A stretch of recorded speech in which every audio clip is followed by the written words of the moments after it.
En entreprise, a-t-il voulu tout quitter pour rejoindre un État islamique en guerre? Comment ça va? Bah écoute, très bien. Depuis cette sortie. Très très bien. Ouais. Tout se passe très bien. Voilà. Tes enfants étaient, j'imagine... Très ravi, très content, Ouais. ainsi que ma femme. Sauter dessus. Exactement. Ça va être un soulagement. En présence de son avocat, Tony a lui aussi accepté de nous raconter son parcours, mais en restant très prudent dans ses réponses. Il préfère ne pas trop en dire avant son procès. Moi j'étais de confession chrétienne, j'ai été baptisé, ma famille est religieuse, du côté de ma femme ils sont aussi très religieux. Seulement voilà, dans la religion chrétienne, il n'y avait pas toutes les réponses auxquelles moi et ma femme nous posions comme question. Toutes ces réponses, on les a trouvées bien évidemment dans l'islam. Il y a 10 ans, Tony se convertit avec sa femme.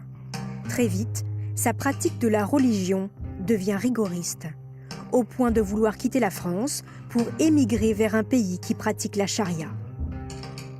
Le fait que l'État islamique se crée, tout de suite, ça donnait des envies de départ pressantes. Et je me suis dit que voilà, je n'avais plus à attendre, je n'avais plus à reculer, et c'était cet endroit-là que je devais rejoindre la Syrie et l'État islamique. Vous aviez un travail, vous étiez salarié dans une entreprise. Dans votre démarche de partir, comment vous avez fait par rapport à ce travail? J'ai tout simplement mis fin à mon travail, à mon contrat de travail, afin de faciliter mon départ et finalement de me donner de l'élan pour ce départ. D'accord, pour tout couper. Pour tout couper les ponts et ne pas regarder en arrière en fait finalement. Après avoir démissionné, Tony organise son départ vers la Syrie, un pays pourtant en guerre. On ne voit pas le mot guerre quand vous partez, c'est complètement absent de notre cerveau. Nous, ce qu'on voit, c'est État islamique. D'accord ? On voit que vous avez un État qui favorise l'intégration, l'arrivée des musulmans du monde entier. On veut réaliser cet exode coûte que coûte. Pendant des vacances scolaires, Tony, sa femme, ses enfants et d'autres membres de sa famille quittent la France.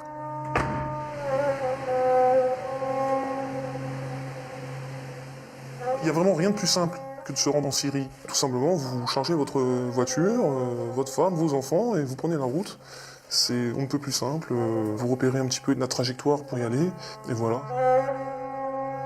3800 km de route, 3 jours de voyage. Pourtant, son exode n'aura pas lieu. Tony est arrêté au moment où il passe en Syrie.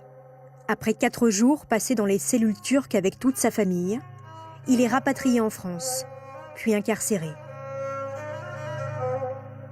Aujourd'hui, Tony ne comprend pas ce qu'on lui reproche. Son avocat est obligé de le rappeler à l'ordre. Est-ce que c'est une infraction au code pénal que de faire son exode en Syrie aujourd'hui? Bien sûr. Mettre un pied en guerre, dans un pays en guerre, c'est rejoindre les rangs de Daesh, comme l'a dit le juge d'instruction, comme l'a dit le procureur de la République. Contrairement à ce que peuvent penser les juges et notamment l'opinion publique, les personnes qui font l'exode n'ont justement aucune velléité envers l'État français et c'est aussi pour ne pas avoir à s'imposer ou à déranger que nous avons envie de vivre ailleurs notre foi dans un État islamique. Aujourd'hui, votre foi est-elle intacte par rapport à ce qui vous est arrivé? Ah oui, elle est plus qu'intacte, elle est, je dirais, supérieure à ma foi d'avant mon départ. Qu'aurait-il fait une fois sur place? Impossible de le savoir. Quant à son exode en Syrie, l'idéalise-t-il encore ou a-t-il définitivement tourné la page? Tony lui-même n'a peut-être pas la réponse à ces questions. Pour d'autres, la Syrie aura été un vrai cauchemar. Toulouse. C'est ici que vit Hakim. Cet adolescent de 16 ans, bon élève, un peu timide, est un rescapé du djihad. Depuis son retour, Hakim reste hanté par ce qu'il a vu. Tu penses des fois à ce que tu as vécu? Oui, souvent. Souvent, c'est quelque chose qui ne s'oublie pas, c'est quelque chose de marquant. On se retrouve du jour au lendemain loin de la famille, loin des proches, loin des amis. On a beau pouvoir s'imaginer ce qu'on voit à la télé et tout ça, C'est inimaginable en fait. C'est vraiment un autre décor, il y a la mort partout. Tout a commencé quelques mois plus tôt, au lycée. Hakim mène une scolarité sans histoire. Apprécié de ses camarades, il est même le délégué de classe. Mais petit à petit, le garçon se laisse influencer par l'un de ses amis, en rupture avec le système scolaire. Tout simplement, j'ai fait de mauvaises rencontres et j'étais un peu perdu. Et puis, il y a ces images sur la guerre en Syrie que son camarade va lui montrer en boucle. Moi, ce que je voyais, c'était des vidéos de gens qui étaient à la rue, des vidéos des familles qui avaient tout perdu. On m'a proposé une alternative pour pouvoir aller aider là-bas. Sans vraiment me poser de questions, je l'ai suivi, j'y suis allé et voilà quoi. Un matin d'hiver, comme d'habitude, Hakim quitte la maison, prend le bus, mais au lieu de se rendre au lycée, il s'envole pour la Turquie avec son copain de classe. Depuis 2012, une directive autorise les mineurs à traverser les frontières sans l'autorisation de leurs parents. Pourtant, Hakim n'a pas grandi dans une famille religieuse. Ben, son père, a toujours veillé à l'éducation de ses enfants et surveillé leur fréquentation. C'est dur de voir que ces mêmes gosses qui ont été scolarisés dans une bonne école, dans un quartier paisible, qui ont habité une résidence honorable, propre, tranquille, se retrouver dans de telles situations, c'est une chose que je ne pouvais pas m'imaginer ou y penser, ne serait-ce qu'une fraction de seconde. C'est malheureusement, voilà. Ben n'a rien vu venir. À l'insu de ses parents, Hakim avait prévu son voyage dans les moindres détails. Il avait laissé une lettre expliquant son départ, son amour pour toute la famille, qu'il partait dans l'humanitaire, sans préciser où bien sûr, et qu'au moment où on s'apercevrait de cette lettre, il serait certainement trop tard. Il serait très très loin. Le soir même, Ben reçoit un appel de son fils. Il est en Syrie. Une fois arrivé là-bas, on rencontre des nouvelles personnes. On voit déjà le cadre de vie, déjà hommes-femmes séparés. On voit que des hommes. Les passeports sont confisqués. Tu dormais où? On dormait dans des tentes. Sinon, des fois dans des maisons à moitié détruites. Donc en gros, on dormait dehors, quoi. Et en tout cas, l'eau, il faut aller la chercher. Il n'y a pas d'eau chaude. L'électricité, il y en a très rarement. Il n'y a presque pas. Et la connexion Internet, c'est pareil, il n'y en a presque pas. C'est vraiment une autre vie. Au départ, c'est clair qu'on voit des visages souriants. On fait les présentations et tout ça. Et puis petit à petit, on commence à parler sérieusement. Toi, tu vas aller chercher l'eau, toi, tu vas l'électricité, toi ci, toi ça.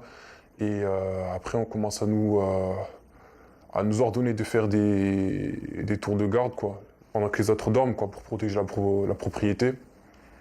Et c'était un peu pour nous habituer un peu au froid, aux conditions de vie et tout ça. Et ça, on n'a pas vraiment le choix, on est obligé de faire ce qu'on nous dit, on n'est pas en position de force. Donc on le fait et voilà. Rien que là, à ce moment-là, dès qu'on entend les coups de feu et tout ça pendant la nuit, c'est clair que c'est vraiment choquant. La veille, on était chez nous tranquillement et on se retrouve à 3000 km de chez soi, dans un autre pays. Donc là, c'est clair que psychologiquement, c'est traumatisant. On se dit, qu'est-ce que j'en sais que je vais pas mourir demain? Je vais même pas dire au revoir à mes parents.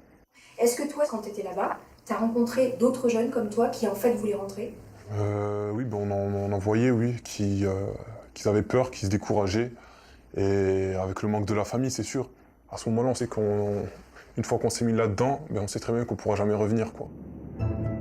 Mais c'est compter sans le courage de Ben, bien décidé à ramener coûte que coûte son fils à la maison. Quelques jours après, lui aussi s'envole pour la Syrie. Arrivé en Turquie, sur les frontières syriennes, on a risqué notre vie. J'ai dû changer d'hôtel 2-3 fois dans la nuit. Les frontières turco-syriennes, on n'avait aucune sécurité, il n'y avait aucun signe de vie normal, plutôt, mis à part les boutiques d'armes, mis à part 3-4 restaurants. Au milieu de ce chaos, tout le monde semble vouloir profiter de la situation. Tout le monde va vous aider, tout le monde sait où c'est que se trouve votre fils, connaît le passeur. Ben décide de faire confiance à un homme qui lui promet de lui ramener son fils. Mais cela a un prix.